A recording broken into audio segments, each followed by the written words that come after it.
இயேசுவே. இணைந்து சொல்லுங்க. ஆராதனை ஆராதனை ஆராதனை இயேசுவே. ஆராதனை ஆராதனை ஆராதனை இயேசுவே. ஆராதனை ஆராதனை ஆராதனை இயேசுவே. ஆராதனை ஆராதனை ஆராதனை இயேசுவே. ஆராதனை ஆராதனை ஆராதனை இயேசுவே. ஆராதனை ஆராதனை ஆராதனை இயேசுவே. ஆராதனை ஆராதனை ஆராதனை இயேசுவே.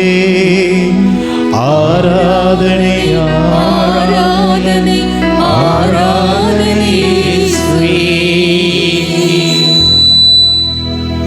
ஹல்லேலூயா ஹல்லேலூயா ஹல்லேலூயா ஹல்லேலூயா ஹல்லேலூயா. இயேசுவே ஆண்டவர், இயேசுவே ஆண்டவர், இயேசுவே நல்லவர், இயேசுவே நல்லவர், இயேசுவே வல்லவர், இயேசுவே வல்லவர், இயேசுவே மகத்துவம் நிறைந்த கடவுள், இயேசுவே மகத்துவம் நிறைந்த கடவுள், இயேசுவே ஆராதனைக்குரிய கடவுள், இயேசுவே ஆராதனைக்குரிய இயேசுவே எங்களை வாழ வைக்கிற கடவுள், இயேசுவே எங்களை வாழ வைக்கும் கடவுள், இயேசுவே எங்களை வழி நடத்துகிற கடவுள். இயேசுவே எங்களை வழி நடத்துகிற கடவுள். ஹல்லேலூயா ஹல்லேலூயா ஹல்லேலூயா ஹல்லேலூயா. இறை திருவசனங்கள் 10-11. மழையும் பனியும் வானத்திலிருந்து இறங்கி வந்து பூமியை நனைத்து முளையரும்புகளை விளையச் செய்து விதைப்பவனுக்கு விதையையும் உண்பவனுக்கு உணவையும் அது தராமல் செல்லாது. அதுபோல இந்த இரவில் நம்மை நோக்கி அனுப்பப்படக்கூடிய இறைவனுடைய வார்த்தை எதற்காக நம்மை நோக்கி அனுப்பப்படுகிறதோ அதற்கான வெற்றியின் நிறைவை தராமல் செல்லாது. கேட்க செவியுள்ளோர் கேட்கட்டும். கரங்களை தட்டி உற்சாகத்தோடு இறைவனுக்கு நன்றி செலுத்துவோம். இயேசுவுக்கே புகழ். நல்ல சப்தமாக சொல்லுவோம். இயேசுவுக்கே புகழ். எங்காது கேட்காது. இயேசுவுக்கே புகழ்.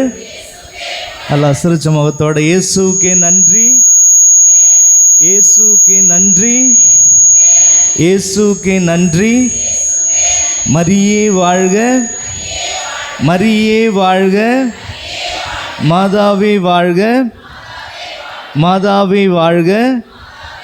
இயேசுவுக்கே புகழ், இயேசுவுக்கே நன்றி, மரியே வாழ்க. அப்படி எல்லாரும் எழுந்திருச்சு நிற்போமா? ஸோ இவ்வளோ நேரம் எழுந்திருச்சு நீ தான் ஃபாதர் கரங்களை தட்டி உற்சாகத்தோடு பாடி ஜெபித்தோம். திருப்பியும் நீங்கள் நிற்க வைக்கிறீங்களே. நிற்கவே மாட்டோம். வைராக்கியத்தோடு நாங்கள் உட்கார தான் போகிறோம், உட்காந்து தூங்க தான் போகிறோம் அப்படின்றவங்க மட்டும் சத்தமாக ஒரு முறை மரியே வாழ்க. அப்படி எழுந்திருச்சு நின்னவங்க முதற்கொண்டு மரியே வாழ்கன்னு சொல்கிறீங்க. தொடும் இறைவா இதயங்கள் மகிழட்டும், முகங்கள் சிரிக்கட்டும். அன்பார்ந்த ஒரு சின்ன ஒரு கேள்வியோடு இந்த இரவு நாள், இந்த இரவு பொழுதில் இறைவன் நம்மோடு பேசக்கூடிய அந்த வார்த்தைகளை ஆர்வத்தோடு நாம் கேட்போம். நான் பேசுகிறது கேட்குதா? நான் பேசுகிறது தமிழ் மாதிரி தெரியுதா? ஓரளவுக்கு புரியுதா? அது சுத்தமாக புரியல ஃபாதர், சத்தமாக தெளிவாக பேசுங்க அப்படின்றவங்க மட்டும் சத்தமாக ஒரு முறை மரியே வாழ்க. ஓகே, நான் பேசுகிறது புரியலையா? கவனமாக இரவு நேரம் விழிப்பாக இருக்கணும். ஒரு சின்ன கேள்வி. ஓகே, இப்போ கடவுள் நம்மக்கிட்ட தனிப்பட்ட முறையில் நீ இதை உன்னால் செய்ய முடியுமா அப்படின்னு ஒரு கேள்வி, ஏதோ ஒரு விஷயம் உன்னால் இதை செய்ய முடியுமா அப்படின்னு கேட்டால், கடவுளே நீங்கள் நினைக்கிறதுக்கு மேலான விதத்தில் என்னால் செய்ய முடியும் அப்படின்னு நம்மளால் சொல்ல முடியுமா? யோசித்து பதில் சொல்லணும். உன்னால் இதை பண்ண முடியுமா அப்படின்னா, கடவுளை இதுக்கும் மேலேயும் என்னால் பண்ண முடியும் அப்படின்னு நம்மளால் சொல்ல முடியுமா? யோசித்து பதில் சொல்லுங்கள். அப்புறம் பதில் சொல்லிவிட்டு அதுக்கு பிறகு முழிக்கக்கூடாது. இயேசுவுக்கே புகழ். அது என்ன விஷயம்னு சொன்னால் தானே ஃபாதர் நாங்கள் தெளிவாக பதில் சொல்ல முடியும் அப்படின்ற மாதிரி எல்லாருடைய பார்வையும் இருக்குது. இதே கேள்வியை கடவுள் ஒரு முறை தன்னுடைய சீடர்களை பார்த்து கூறிய வார்த்தை என்ன அப்படின்னா, 1 மணி நேரம் கூட எனக்காக உங்களால் விழித்திருக்க முடியாதா என்று கேட்டவுடனே, அன்று சீடர்கள் அதற்கான பதிலை தரல. ஆனால் இன்னைக்கு இந்த இரவில் கடவுளே 1 மணி நேரம் இல்லை, ஒரு நாள் முழுவதும், இந்த இரவு முழுவதும் உமக்காக விழித்திருப்பதற்காக, உம்முடைய வார்த்தையை கேட்பதற்காக, உம்முடைய ஆசீர்வாதத்தை பெறுவதற்காக, நீங்கள் எதிர்பார்ப்பதற்கு மேலான விதத்தில் நிறையா நேரத்தை உமக்கு செலவழிப்பதற்காக வெகு தொலைவிலிருந்து எவ்வளோ செலவு பண்ணி, அதான் 2-3 வேனை வேறு நின்றுட்டுருக்கு, எவ்வளோ செலவு பண்ணி உம்மை தேடி வந்திருக்கிறேன் அப்படின்னா அவர் நம்மகிட்ட கேட்கக்கூடிய அந்த கேள்விக்கான பதில் மிகப்பெரிய பிரம்மாண்டமான ஒரு பதிலாக இருக்குது அப்படின்றத நம்ம நம்பணும் தானே. இதுக்காக நம்ம கரங்களை தட்டி உற்சாகத்தோடு இறைவனுக்கு நன்றி செலுத்துவோம். 1 மணி நேரம் அல்ல, மாறாக ஒரு இரவு முழுவதும் இறைவனுக்காக செலவழிப்பதற்காக நாம் வந்திருக்கிறோம். அன்பார்ந்தவர்களை, தூய ஆவியானவருடைய பிரசன்னம் நம் மீது அசைவாடும் பொழுது நிச்சயமாக இறைவன் பேசக்கூடிய ஒவ்வொரு வார்த்தைகளுக்கான பலனை நம்மால் அனுபவிக்க முடியும். நம்ம எல்லாருக்குமே தெரியும், கடவுளுடைய வார்த்தை தூய ஆவியார் வழியாக இறைவன் நமக்கு தரக்கூடிய ஒரு போர்வாள். எப்படி? கடவுளுடைய வார்த்தை தூய ஆவியார் வழியாக இறைவன் நமக்கு தரக்கூடிய அந்த போர்வாள். அந்த போர்வாளை நாம் நம்முடைய உள்ளத்தில் ஏற்றுக்கொள்ளும் பொழுது எத்தகைய ஒரு போராட்டங்கள் வந்தாலும் அந்த வாளோடு நாம் சண்டை போட்டு ஜெயிக்க முடியும். வாளை கொண்டு அந்த போராட்டத்தின் மத்தியில் சண்டை போட்டு நம்மால் ஜெயிக்க முடியும் என்ற ஒரு மனநிலையோடு சிறிது நேரம் இறைவனுடைய வார்த்தையை நாம் கேட்கப் போகிறோம். அதற்கு முன்பாக நம்மையே நாம் தயாரிப்போம். எல்லாருக்கும் நீ தெரியும் நினைக்கிறேன், அருங்கொடை நாயகரே, கேள்விப்பட்டிருக்கீங்களா பாட்டு? அருங்கொடை நாயகரே என்ற ஒரு கீதத்தை நாம் எல்லாருமே கரங்களை தட்டி உற்சாகத்தோடு நாம் பாட ரிப்பீட் பண்ணி நாம் பாடி இறைவனுடைய வார்த்தையை கேட்போம். இன்றைய நாளினுடைய தலைப்பிற்காக நாம் எடுத்திருக்கக்கூடிய ஒரு அற்புதமான செய்தி என்னென்னா, உங்களில் எல்லாரையும் நான் தனிப்பட்ட முறையில் சந்தித்து உங்களுக்கு ஏதாவது பிரச்சனைகள் இருக்கா அப்படின்னு கேட்டால் எல்லாருமே ஒரு சார பிரச்சனைகள் இல்லாத வாழ்க்கை இருக்குமா ஃபாதர் அப்படின்னு சொல்லலாம் தானே. யாருடைய வாழ்க்கையில் பிரச்சனையே இல்லை, but I don't have any problems in my life, why you are asking me அப்படின்றவங்க மட்டும், என்கிட்ட பிரச்சனையே இல்லை ஃபாதர், எதுக்கு அனாவசியமான ஒரு கேள்வி கேட்டுட்ருக்கீங்க அப்படின்றவங்க மட்டும் சத்தமாக ஒரு முறை மரியே வாழ்க. ஒரு சிலருக்கு மட்டும் பிரச்சனை இல்லாத ஒரு வாழ்க்கை இருக்குன்னு நினைக்கிறேன். எல்லாருடைய வாழ்க்கையிலையும் பிரச்சனைகள் இருக்கும். ஒரு சில பிரச்சனைகளை நாம் சந்திக்கும் பொழுது எல்லாம் முடிந்து விட்டது அப்படின்ற ஒரு உணர்வு நமக்கு எழுமா? நீங்கள் யோசிச்சு பாருங்கள். இப்போ கடன் பாரம் தலைக்கு மேலே இருக்குதுன்னு வச்சுக்கோமே, அவ்வளோதான், என்னால் அதிலிருந்து மீண்டு வர முடியாது, என் வாழ்க்கை என்னுடைய ஜோலி முடிஞ்சது நம்ம நினைக்கிறோமா? அதே மாதிரி குழந்தை திருமணமாகி குழந்தை பாக்கியம் கிடைக்கல, ஒரு 5 வருடம் 10 வருடம் ஆகியும் குழந்தை பாக்கியம் கிடைக்கல அப்படின்னா அவ்வளோதான், நாங்கள் இனிமேல்ட்டு தனிப்பட்ட முறையில் தனிமை உணர்ந்து தான் வாழணும், மற்றவங்களுடைய அனாவசியமான வார்த்தைகளை கேட்டு தான் வாழணும், எல்லாம் முடிஞ்சிடுது நினைக்கிறோமா?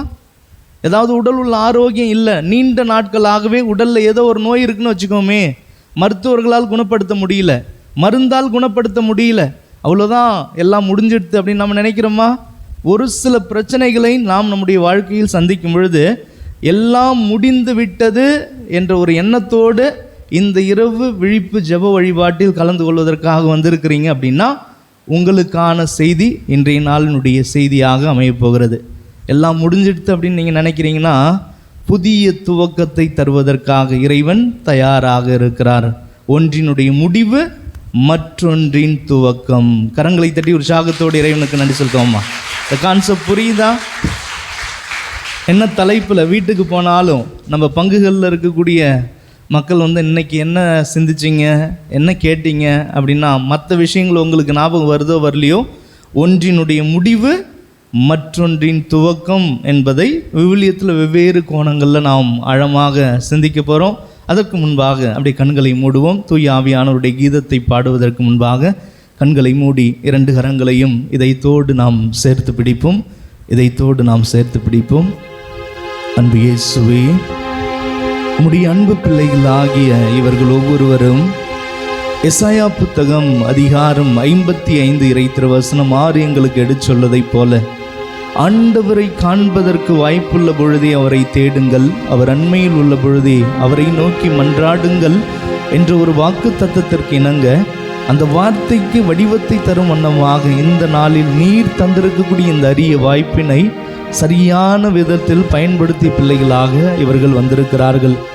வானத்திலிருந்து பொழியக்கூடிய மழையும் பனியும் பூமியை நோக்கி வந்து முல்லை அரும்புகளை விளையச் செய்து விதைப்பவனுக்கு விதையையும் உண்பவனுக்கு உணவையும் அது தராமல் செல்லாது. அதுபோல கடவுளே, உம்முடைய வாயிலிருந்து வரக்கூடிய ஒவ்வொரு வாக்கும் எதற்காக இந்த நாளில் உம்முடைய அன்பு பிள்ளைகளாகி இவர்களை நோக்கி அனுப்பப்படுகிறதோ அதற்கான வெற்றியின் நிறைவை தராமல் செல்லாது என்பதை இவர்களுக்கு நீர் உணர்த்தும்.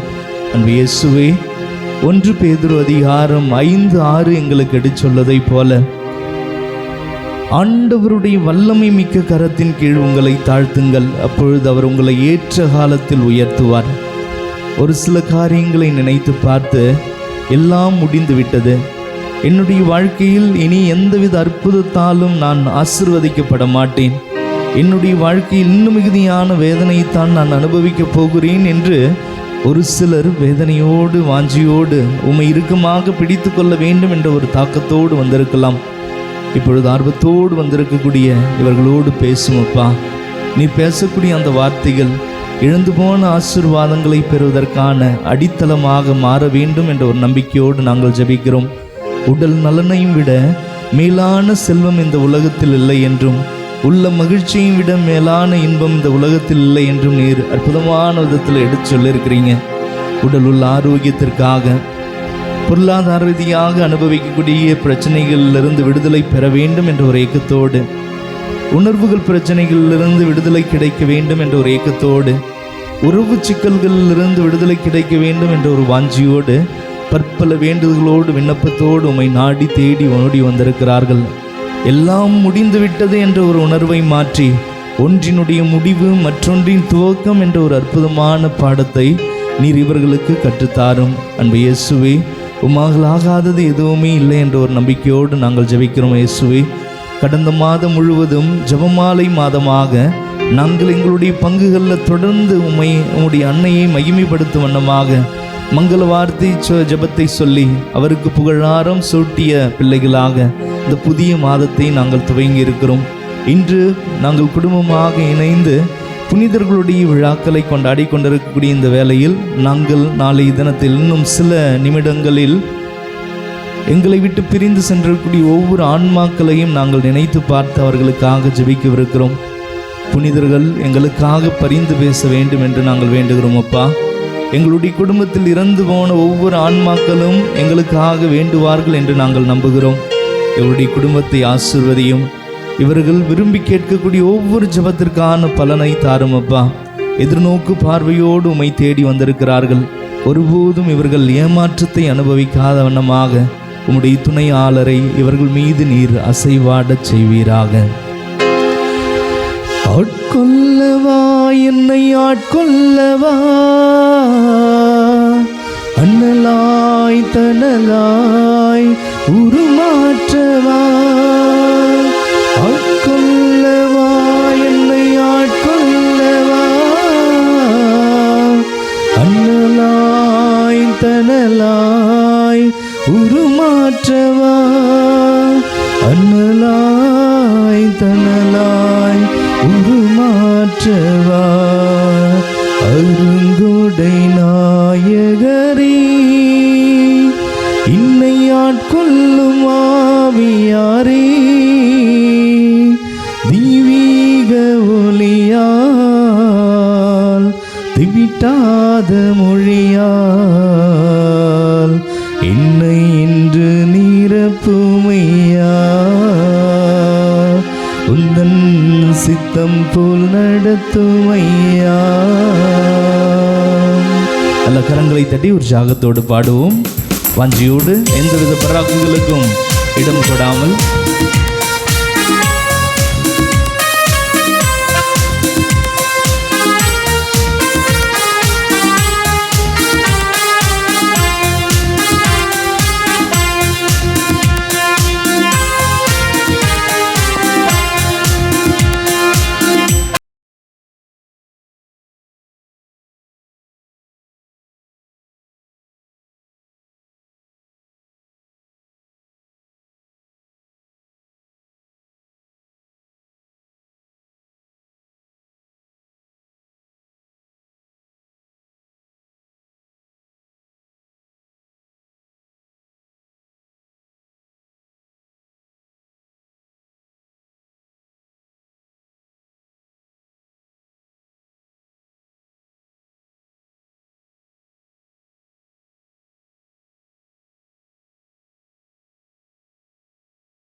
படைப்பினை ஆட்கொண்டு உயிரளித்தவர், கண்ணீரில் அசைவாடி புனிதம் தந்த அதே தூய் ஆவியானவர் நம்மீதும் அசைவாடி இறைவன் பேசக்கூடிய ஒவ்வொரு வார்த்தைக்கான பதிலாக விடயமாக ஆசீர்வாதமாக அமைய வேண்டும் என்ற ஒரு நம்பிக்கையோடு கரங்களை தட்டி பாடும். தூய் ஆவியானவருடைய வல்லமை நம்மீது ஆழமாக இறங்கி கொண்டிருக்கிறது என்பதை உணர்ந்தவர்களாக நாம் பாடி ஜெபிப்போமா?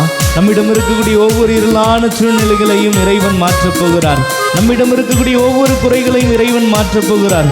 ஆரோக்கியத்தோடு வாழக்கூடிய ஒரு வரத்தை பொழிய போகிறார் என்ற ஒரு நம்பிக்கையோடு கரங்களை தட்டி பாடுவோம்.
பாடுவோம்.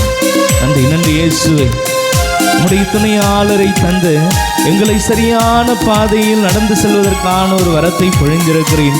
இன்று உம்முடைய அன்பு பிள்ளைகளாகி இவர்கள் உம்மை எதற்காக நாடி தேடி ஓடி வந்திருக்கிறார்களோ, துணையாளர் இவர்கள் மீது அசைவாடி அதற்கான ஆசீர்வாதத்தை பொழியக்கூடிய ஒரு தெய்வமாக நீர் இருக்கிறீர் என்பதை இவர்களுக்கு உணர்த்தி அருள வேண்டுகிறோம்.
என்னை இன்று நிரப்புமையா, உந்தன் சித்தம் போல் நடத்துமையா.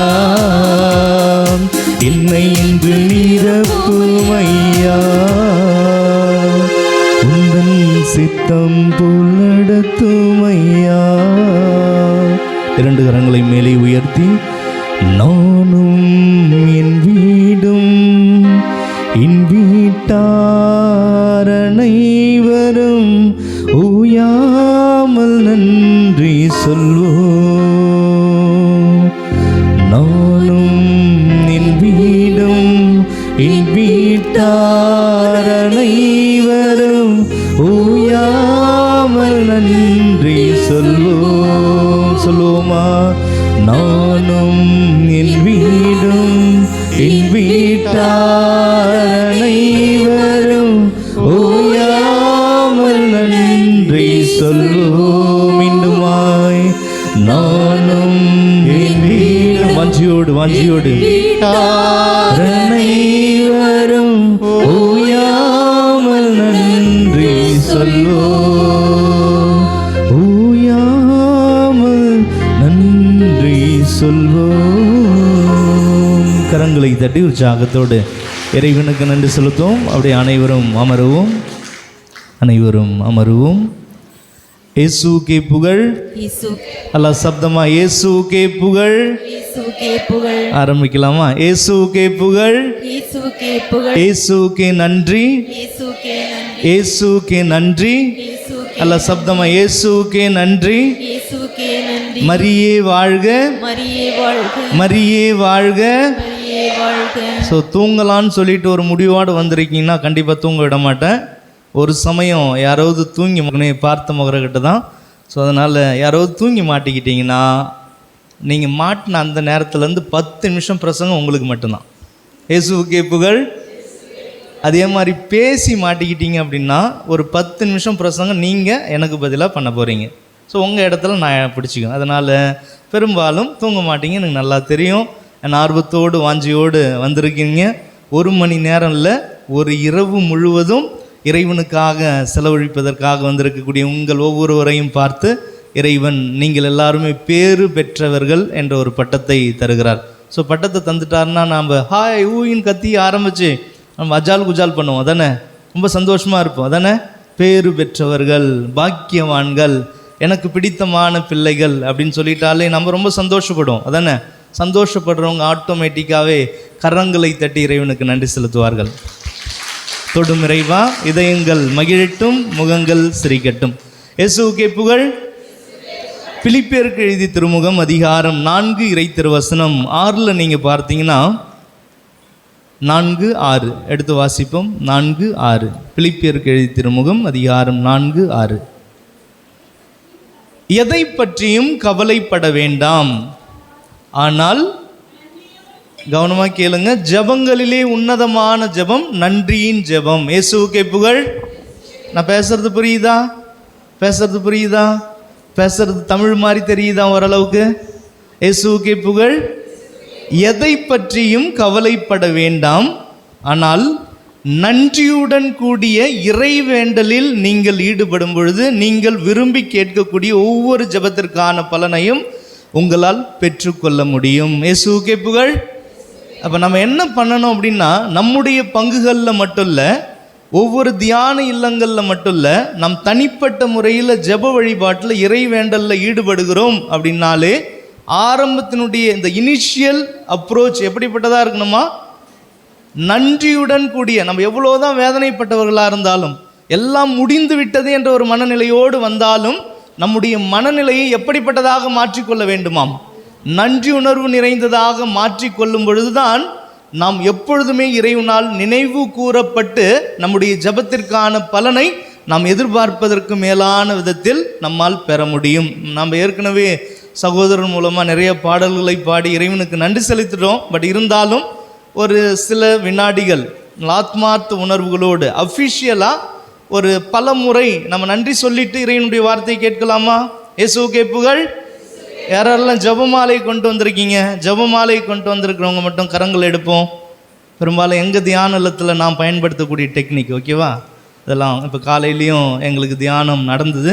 ஒரு 3 மணி நேரம் 4 மணி நேரம் 3 மணி நேரம் ப்ரோக்ராம் முடிச்சுட்டு அதுக்கு பிறகு இன்னொரு இடத்துல ஒரு ப்ரோக்ராம் முடிச்சுட்டு திருப்பி அப்படியே நைட்டு வரேன். அன்றைக்கி 2 நாளாக தூக்கமும் இல்லை. என்ன நல்லா தெரிஞ்சவங்களுக்கு தெரியும், 2-3 நாளாகவே அதிகமாக தூக்கமும் இல்லை. அங்கங்கமா ஓடிட்டுருக்கேன். இடையில நான் தூங்கிட்டினாலும் நீங்கள் என்னை மிரட்டலாம், ஓகேவா? நான் இடையில நான் வார்னிங் தந்த மாதிரி என்னை நீங்களும் மிரட்டலாம், ஓகேவா? மிரட்டுறது எப்படி? ஃபாதர் நீங்கள் கொஞ்சம் ரெஸ்ட் எடுங்க, நாங்கள் பேசுகிறோம் அப்படின்னு மிரட்டணும். புரியுதா? இயேசுவுக்கே புகழ். ஸோ அப்போ நன்றி உணர்வோடு இறைவனுடைய வார்த்தையை கேட்க போகிறோம். எல்லாரும் ஜெபமாலை கரங்களிலே நாம் ஏந்தியவர்களாக உயர்த்துவோம், உயர்த்தி பிடிப்போம். நம்முடைய கரங்கள் எவ்வாறு உயர்த்தப்பட்டிருக்கிறதோ அதே போன்று இறைவன் நாம் ஜெபிக்கக்கூடிய ஒவ்வொரு ஜெபத்திற்கான பலனையும் தந்து உயர்த்த போகிறார். அதனால் நன்றி உணர்வோடு நாம் இந்த ஜபமாலை முத்துக்களை உருட்ட போகிறோம். எத்தனை முறை உருட்ட போகிறோம்? எத்தனை மணிகள் இருக்குதுல? ஒரே ஒரு முறை நன்றி இயேசுவேன்னு சொல்லிட்டு முடிக்க போகிறதில்ல. ஒவ்வொரு மணிக்கும் நம்ம நன்றி இயேசுவே நன்றி இயேசுவேன்னு சொல்லி இறைவனை பலவாறு நாம் துதித்தவர்களாக நன்றி கூறியவர்களாக இறைவனுடைய வார்த்தையை கேட்க போகிறோம். எத்தனை மணி இருக்குது மொத்தமாக?